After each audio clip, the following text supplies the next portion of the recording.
Tajikistan and Pakistan are victims of terrorism.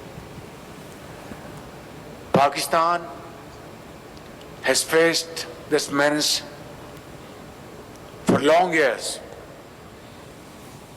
and has paid a huge price in terms of human lives. Pakistan और Tajikistan दोनों दहशत गर्दी का शिकार हैं। खत्ते में अमन के बगैर तरक्की और इस्तेहकाम का ख्वाब पूरा नहीं हो सकता। दुशंबा में मुख्तलिफ शोबों में मुफाहमती यादाश्तों पर दस्तखत के बाद वज़ीर-ए-आज़म शहबाज शरीफ और ताजिक सदर की मुश्तरका प्रेस कॉन्फ्रेंस। कहा कि ताजिकिस्तान के साथ अपने बरादराना ताल्लुकात मज़ीद मुस्तहकम बनाएंगे। चीन ताजिकिस्तान और अफगानिस्तान के दरमियान तजारती राहदारी का हिस्सा बनने की ख्वाहिशमंद है। दोनों ममालिक में मुफाहमती यादाश्तों पर दस्तखत से दो तरफ़ा ताल्लुकात मजबूत होंगे। वज़ीर-ए-आज़म का ताजिकिस्तान पहुँचने पर पुरतपाक इस्तकबाल गार्ड ऑफ ऑनर पेश किया गया। वज़ीर-ए-आज़म इस्माइल सामानी की यादगार पर गए, फूल भी रखे। ताजिक हम मनसब काहिर रसूलज़ादा और ताजिक सदर इमाम अली रहमान से मुलाकातें। पाक ताजिक दरीना ताल्लुकात की अहमियत पर जोर दिया। बाहमी ताउन के हवाले से गुफ्तगू। वज़ीर-ए-आज़म 2 रोज़ा दौरे पर शंघाई ताउन तंजीम के इजलास में शिरकत करेंगे। कज़ाकिस्तान भी जाएंगे।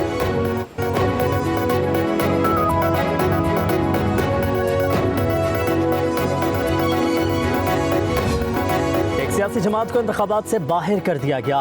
इलेक्शन कमीशन ने खुद आइन की खिलाफ वर्जी की है। सुप्रीम कोर्ट में सुन्नी इत्तेहाद काउंसिल की मखसूस नशिस्तों से मुतालिक समात में जस्टिस अतर मनोल्लाह के रिमार्क्स।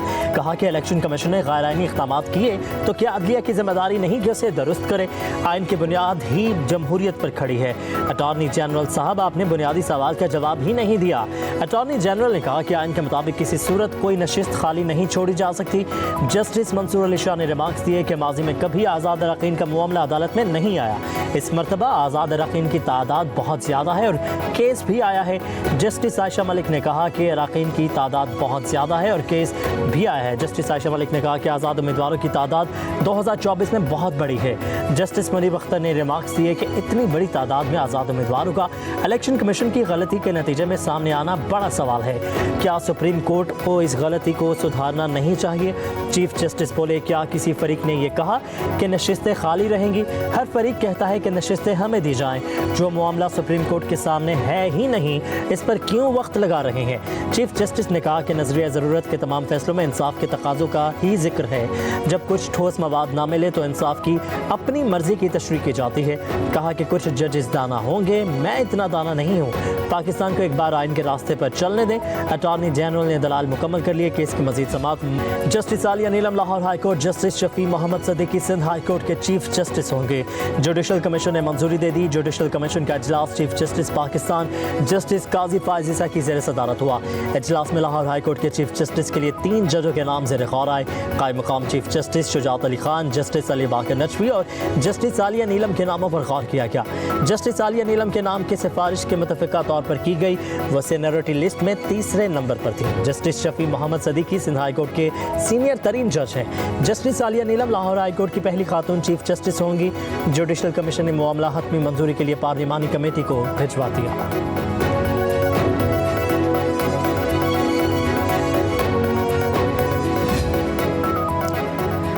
जस्टिस आलिया नीलम ने पंजाब यूनिवर्सिटी लॉ कॉलेज से 1995 में कानून की डिग्री हासिल की। 1996 में प्रैक्टिस का आगाज़ किया। जस्टिस आलिया नीलम 1998 में हाई कोर्ट जबकि 2008 में सुप्रीम कोर्ट की वकील बनी। 2013 में लाहौर हाई कोर्ट की एडहॉक जज के तौर पर तैनात हुई। 2015 में लाहौर हाई कोर्ट के मुस्तकिल जज बन गई। जस्टिस मोहम्मद शफी सदीकी ने 1992 में बतौर एडवोकेट अपने करियर का आगाज़ किया। 1994 में एडवोकेट हाई कोर्ट, 2008 में बतौर सुप्रीम कोर्ट एडवोकेट काम किया। 2012 में सिंध हाई कोर्ट के जज तैनात हुए। जस्टिस मोहम्मद शफी सदीकी बतौर कायम मुकाम chief justice Sindh high court फराइज सर अंजाम दे रहे हैं।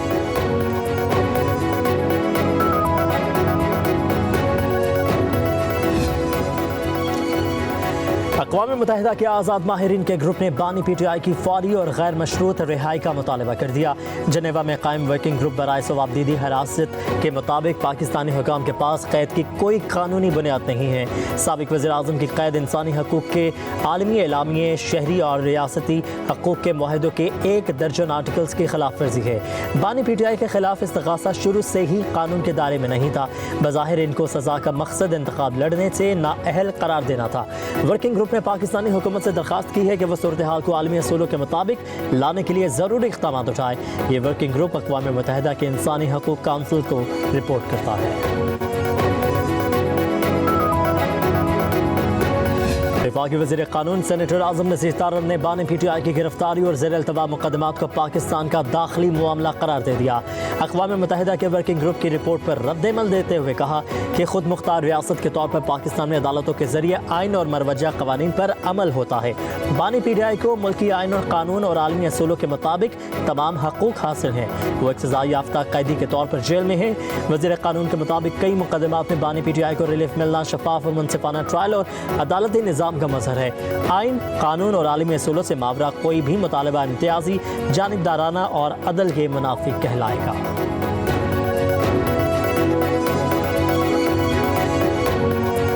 ने पहले तो ये कहा कि जो उनका कांग्रेस है उसको आप मैनिपुलेट नहीं कर सकते। वहाँ इसराइली लॉबी सबसे मजबूत है, वो भी नहीं कर सकती, तो हमने किधर से कर दिया। यूनाइटेड नेशन से जो चीज़ आई है वो क्या है कि इमरान खान साहब के केसेस सारे जेली केसेस हैं। चाय वाले से, दूध वाले से पूछ ले, वो भी बता देगा कि खान गुनाह किता कोई नहीं, जुर्म किता कोई नहीं, ऐਵੇਂ फड़दा पिया है। बच्चा बच्चा जानता है कि खान बेगुनाह है। UN वर्किंग ग्रुप ने भी यही कहा है। PTI रहनुमा अली मोहम्मद खान कहते हैं अमेरिका में सबसे मजबूत लॉबी इजराइल की है, वो भी कांग्रेस पर असरअंदाज नहीं हो सकती तो हम कैसे हो गए। बोले बानी PTI कहते हैं नुक्ता नज़र का फ़र्क हो सकता है, लेकिन तहरीक इंसाफ में जो फॉरवर्ड ब्लॉक बनाएगा वो अपनी सियासत का जनाजा खुद ही पढ़ेगा।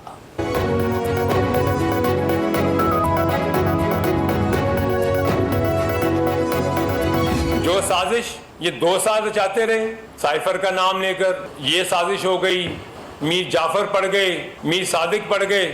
आज आपने वहीं जाके फिर आपने वहां पे एक प्रॉपर PR फर्म हायर कर ली। आपने जितनी कंपनीज हायर की हुई हैं दुबई में, आपकी कतर की कंपनी का इंकिशाफ करूंगा, आपकी UK में जो आपके ये लोग बैठे हैं जो कि लॉबिंग कर रहे हैं, जो कि यहूदियों के साथ बैठ के जिनको जहां से आपको ये पैसा जनरेट हो रहा है, मैं उस एक एक पैसे को एक एक अकाउंट को पाकिस्तान की आवाम के सामने लेके आऊंगा।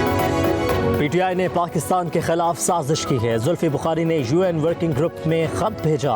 रहनुमा IPP ओन चौधरी के इंकशाफात प्रेस कॉन्फ्रेंस करते हुए बोले अपने लीडर को छुड़ाना है तो पाकिस्तान आओ, लंदन में क्यों बैठे हो। कहा कि PTI की आस्तीनों में सांप बैठे हैं। मुसल्लह अफवाज के खिलाफ घिनौनी साजिश की जा रही है।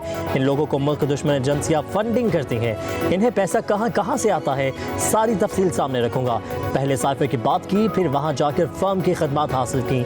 PTI आने वाले शहदा के अहले खाना से मुआफ़ी मांगे।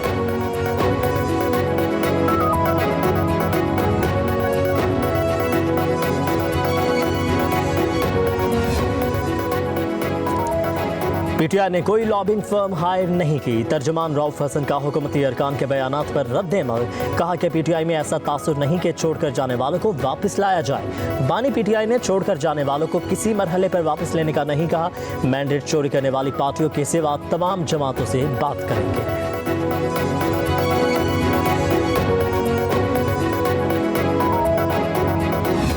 MQM के दोस्तों ने एक प्रेस कॉन्फ्रेंस की जिसको एड्रेस किया वो जो बेबस इनके कन्वीनर हैं खालिद मकबूल साहब, और हमेशा की तरह नफ़रत की उस सियासत को आगे बढ़ाने की कोशिश की।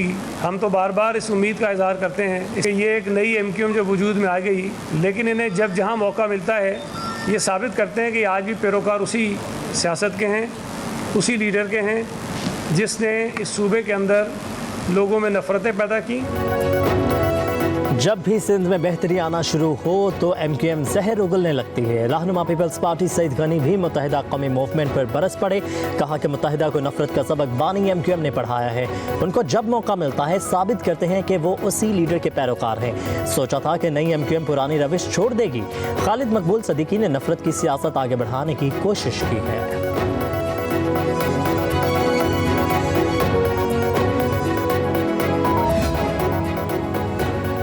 सिंध हुकूमत का एक्साइज नारकोटिक्स कंट्रोल के ऑपरेशंस को मौसर और नतीजा खेज बनाने के लिए इफरादी क़ुव्वत बढ़ाने का फैसला।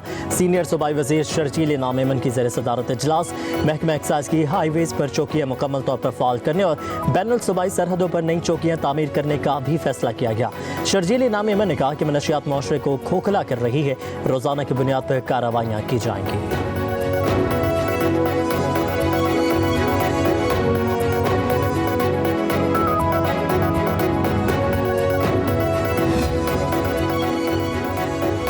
आवाम को महंगाई से निजात दिलाने का आज़म गैर मुतज़लज़ल है। ज़ख़ीरा अंदोज़ी करने वालों को आवाम के मफादात से खेलने की इजाज़त नहीं दी जा सकती। वज़ीर आला पंजाब मरीम नवाज़ का इजलास से खिताब। आला सतह के इजलास में वज़ीर आला को पंजाब इन्फोर्समेंट रेगुलेटरी अथॉरिटी के मुजव्वज़ा स्ट्रक्चर के बारे में तफसीली ब्रीफिंग दी गई। वज़ीर आला का इन्फोर्समेंट रेगुलेटरी अथॉरिटी के क़याम के लिए कानूनी कार्रवाई जल्द अज जल्द मुकम्मल करने का हुक्म। इन्फोर्समेंट अथॉरिटी की मॉनिटरिंग का फुल प्रूफ मैकेनिज़्म तश्कील देने की हिदायत।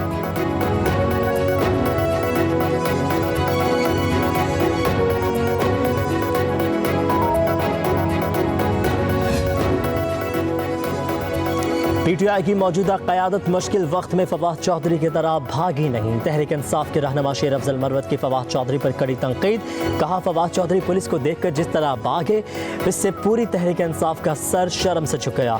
बोले फवाद चौधरी का हक नहीं बनता है कि PTI की मौजूदा क़यादत पर तनकीद करें या किसी को मशवरा दें। क़यादत कितनी ही नाकाम क्यों ना हो लेकिन फिर भी बानी PTI के साथ खड़ी रही। फवाद चौधरी ने जवाब में कहा कि शेर अफजल मरवत और रऊफ हसन कभी काउंसलर भी नहीं बन सकते। बानी PTI को जेल से बाहर आने से रोकना इनका एजेंडा है।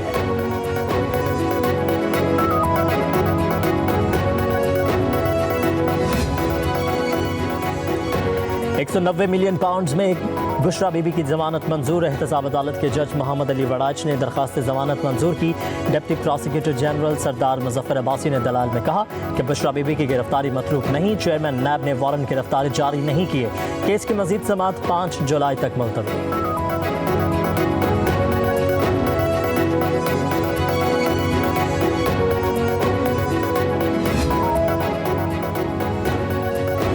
इंसदादी दहशतगर्दी अदालत इस्लामाबाद ने वज़ीर आला खैबर पख्तूनख्वा अली अमीन गंडापुर के नाकाबिल ज़मानत वारंट गिरफ्तारी जारी कर दिए। अली अमीन गंडापुर के वारंट गिरफ्तारी अदम पेशे पर जारी किए गए। अली अमीन गंडापुर की हाजिरी से इस्तिस्ना की दरखास्त मुस्तरद। वज़ीर आला KP के खिलाफ थाना I9 में अक्टूबर 2022 में इलेक्शन कमीशन के फैसले के खिलाफ एहतजाज का मुकदमा दर्ज है।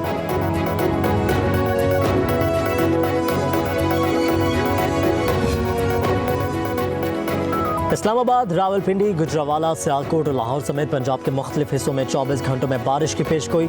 गरज चमक भी होगी। लाहौर में शदीद गर्मी और हब्स। दर्जा हरारत 39 डिग्री तक पहुँच गया। शिद्दत 52 डिग्री तक महसूस की गई। खैबर पख्तूनख्वा और बलोचिस्तान का मौसम गर्म और मरतूब। बारखान, खुस्तार, लसपेला और मकरान में बारिश का इम्कान। मिठी, बदीन, उमरकोट और मीरपुर खास में भी आंधी और बारिश मुतवक्किल है।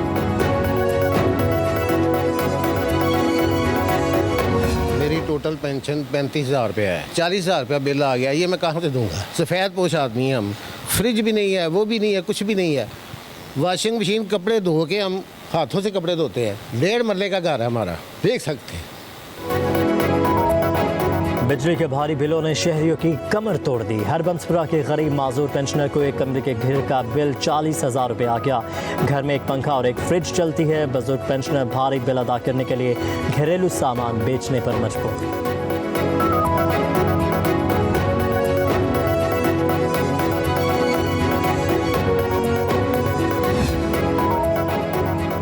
बिजली के सारिफीन हो जाएं तैयार। इस मरतबा बिल के साथ फिक्स्ड चार्जेस भी देना पड़ेंगे। 301 से 400 यूनिट इस्तेमाल करने वालों से 200 रुपये माहाना, 401 से 500 यूनिट इस्तेमाल करने वालों से 400 रुपये माहाना चार्जेस लिए जाएंगे। 501 यूनिट से 600 यूनिट इस्तेमाल करने वालों से 600 रुपये माहाना, 601 से 700 यूनिट इस्तेमाल करने वालों से 800 रुपये माहाना वसूल किया जाएगा। जबकि 700 से ज़्यादा यूनिट इस्तेमाल करने वालों से फिक्स्ड चार्जेस 1000 रुपये वसूल किए जाएंगे।